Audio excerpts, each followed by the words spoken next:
I'm trying to slay every monster in Monster Hunter Generations Ultimate before Monster Hunter Wilds comes out. Last episode, I added Tetsukabra, Vespoid, Kutku, Daimyo Hermitar, Iopre, Gypsaros, Nibblesnarf, Mufa, Royal Ludroth to my list, and ended the video with an epic showdown with Malfestio. At the time of this recording, we have 60 days and 98 monsters left in this challenge. So let's get back to the grind, hunters. When I got back from hunting Malfestio, our local chef, the proprietress, had upgraded her facilities, and I had a new star level of quests to tackle. But before I took them on, I decided to have a quick nap. During the nap, I had the most wonderful dream that I was supplied with so many items for free from some god named Capcom. And when I woke up, all of the items were in my item box. What a benevolent entity I was visited by. With my box more than stocked, it was time to tackle the classic queen and feel the wrath of the Rathian. The quest contract was from a caravan leader, and it read, "Dang, Rathian! Ambushed my caravan and tore my business a new one. I ain't the getting mad type. I'm the getting even type. Time for some ice-cold revenge, and I want you to dish it out." So that I did. Starting with a Mosswine. Sorry, bro. But after that, I ascended the cliff face of the Forston Hills because I had hunted Rathian here hundreds of times in the past, and I just knew I would find her protecting her nest. Nothing personal, Rathian, but I'm here to slay you.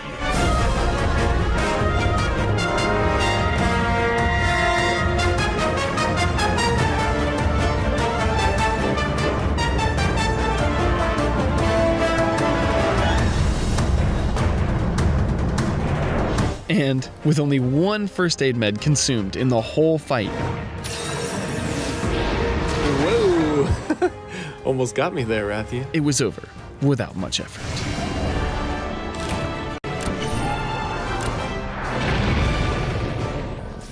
After the fight, I took the airship to Poke Village to see some sights, since they're trying to push tourism in the town. I talked with a few residents, including a Wyverian that is part of the Dragon Watch team that signals us hunters where the large monsters are from the balloons. I thanked him for his service and made my way to a mysterious cave nearby that held a massive mystery. In this cave, there is a sword of gargantuan size.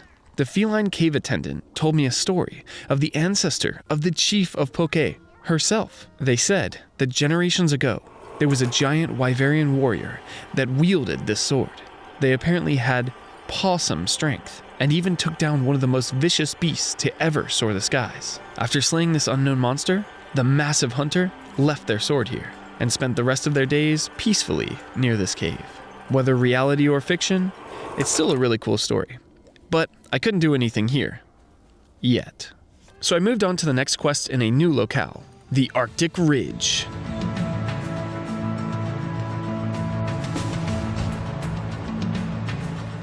To hunt the Brumal Baboon, Blagonga.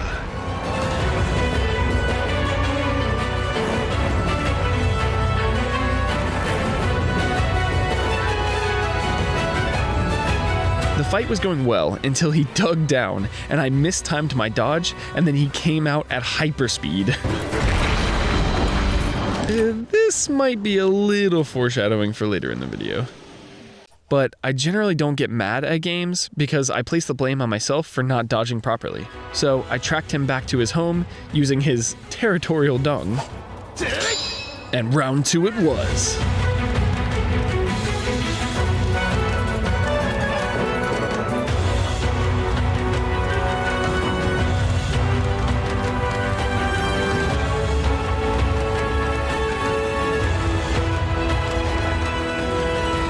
Again, this time I played even better.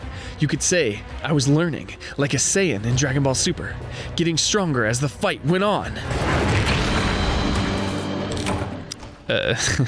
You could say that. So this time, I took my gamer rage out on the smallest Anteka I could find, climbed the Vine of Shame, and found more territorial dung. I mean, continued the fight. But I had to pull out all the stops to take him down.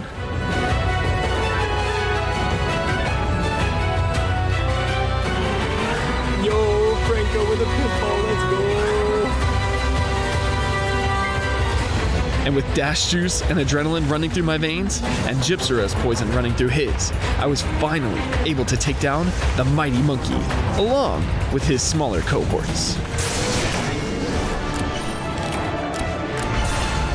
After that struggle, I remembered my goal from the end of last video to upgrade my battle axes, so I buckled down and took a few harvest tours of the volcano to mine, slay Remobra, and in the end, finally got enough striped skin to upgrade my poison battle axes. And not to break the fourth wall, but at this point I took the thumbnail for episode 1 and forgot to change back. So I was underpowered for the next hunt in terms of defense, but my newly upgraded weapons had my back. And speaking of having my back, if you're enjoying this episode, please give it a like really quick. I put so much effort into these videos and try to make them as interesting and entertaining as possible. Just this episode alone is over 6 hours of 30-second clips from my Switch, edited together for you hunters. So subscribe if you haven't already to help me on this huge journey. Anyway, here comes our next opponent now.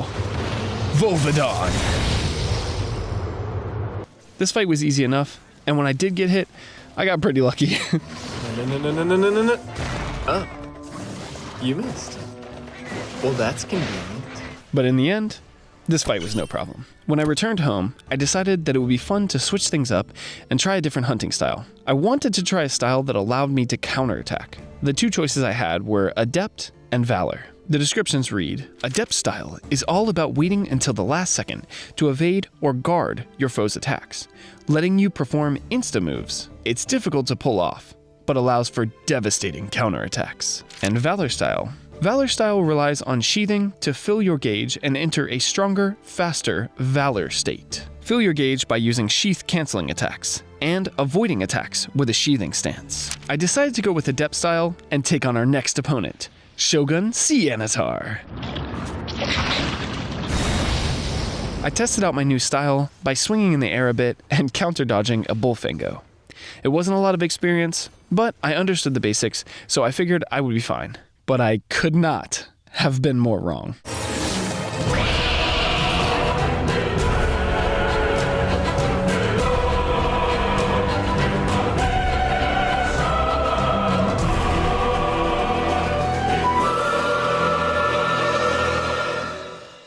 I don't know if it was the bleed status that it could inflict on me with its blade-like pincers that would make me bleed out and take damage with every movement unless I stayed still and let my wounds close, the new style making me clumsy or take extra risks to counter, or the decade it had been since I fought this monster.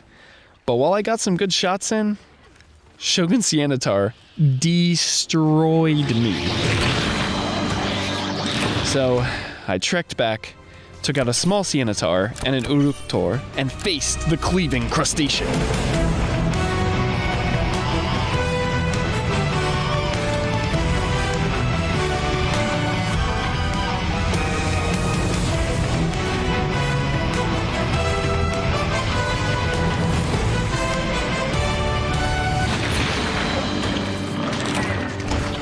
But it humbled me again. And again, and I failed this quest.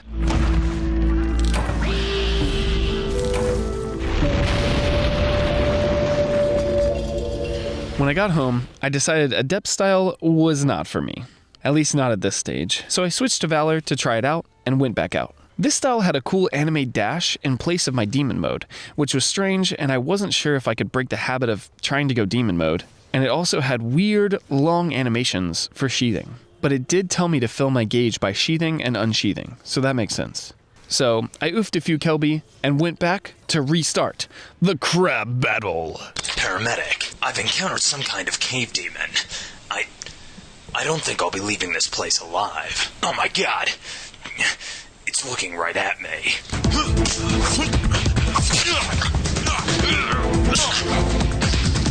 Crab battle!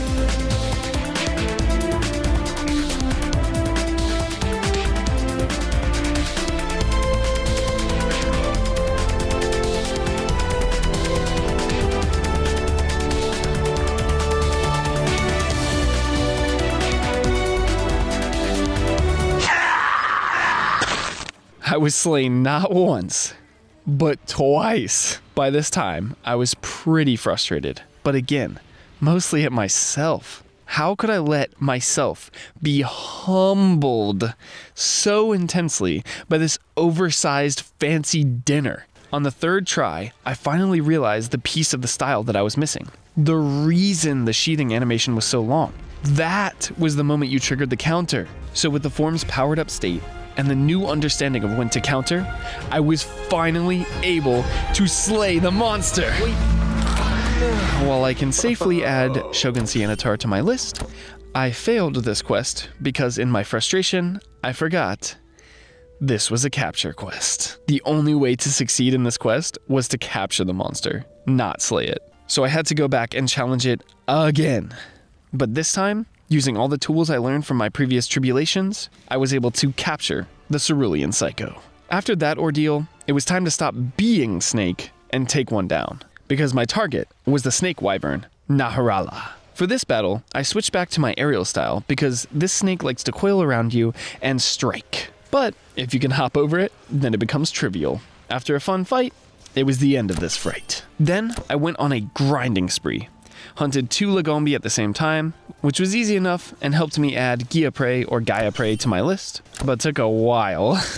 Then I slew one of my favorite monsters, Nargacuga, took down 2 Kezu at the same time, which also took forever, but finished the last one with a bounce bomb, so that's pretty neat. And with those quests complete, the village chief was ready to deliver my next urgent quest. He said, Perfect timing, Hunter. Uncanny, in fact. I have another urgent quest for you. A Yian Garuga has appeared in the Jurassic frontier, halting research in the area once again. Yian Garuga are fierce creatures, known for their aggressive natures and incredibly potent venom, though everyone who works in the Jurassic frontier is prepared for the occasional danger. A Yian Garuga is too hazardous to be left unchecked. Please make haste, Hunter, and rid us of this menace. So off I went to challenge the lone wolf bird wyvern himself. This dude was so cool when I first encountered him in Freedom Unite. Because I played Monster Hunter 1 and Freedom Unite, I had hunted so many Kutkus up to that point. And when Garuga showed up, it was insane. It felt like an Easter egg. Like, what is this variation? Because it was so aggressive and so strong compared to Kutku. So the grind to beat it was real back then. And in modern day, with my current equipment, I was getting flashbacks.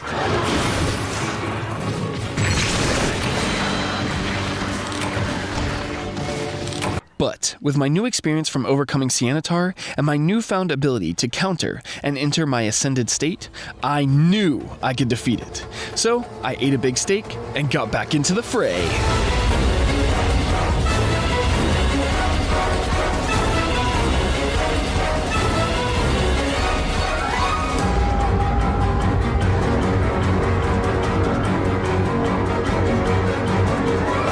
At this point, it was clear to me that I have to keep an eye out for its charge attack, because it was essentially one-shotting me. So, with my new experience from overcoming Sianatar and my newfound ability to counter and enter my ascended state, and now avoiding the charge attack, I knew I could defeat it. So I ate a big steak and got back into the fray.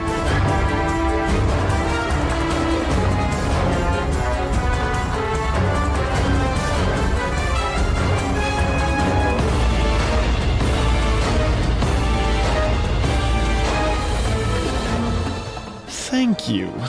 With Garuga down and 5-star quests now becoming my standard, it was clear to me that I finally needed to make some new armor. So I looked around at all the possible armors that I could currently make, consulted many townsfolk and hunters, scoured through my guild card backgrounds for inspiration, and decided it was time to go full shinobi and make Nargacuga armor. Because then I could keep the crit eye +2 from my custom set and add evade extender, which is super helpful with dual blades, still have 2 decoration slots open, and gain 66 points of defense, while looking sick. The only downside is that the elemental defenses go way down, but honestly, I'm fine with that at this stage of the game. So I set my intention using my guild card background, and got to hunting some shadows.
The grind was long, with many pit stops for rest and to gather various materials, but it was also incredibly fulfilling.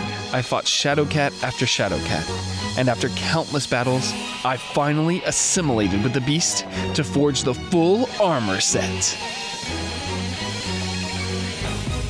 And with my armor finally forged, and my sights set on the horizon, I took a short rest. Next time, we take on the Fated Four.